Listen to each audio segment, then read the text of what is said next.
Kallid kolleegid, ühise välis- ja kaitsepoliitika eelarve suurendamine 3 korda on samm edasi. Siiski ei jätku 7 aastale jaotatud pea 2000 miljardist eurost isegi hädavajaliku tarvis. Talumatu on olukord, kus Euroopa Liidu kaal rahvusvahelistes suhetes jääb selgelt alla mõnede liikmesriikide kaalule.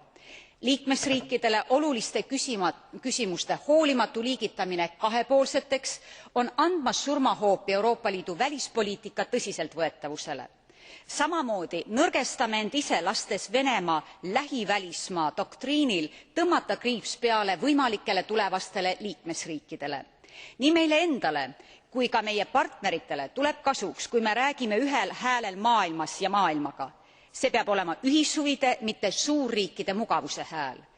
USA mõjuvõimu langus, Venemaa talitsemata ambitsioonid ning uued jõujooned maailma majanduses kohustavad meid Euroopa Liidu potentsiaali näitama ja seda ellu rakendama. Toetan raportööri üleskutset juhtrollidesse kaasata ühtlasi rohkem naisi. Tänan.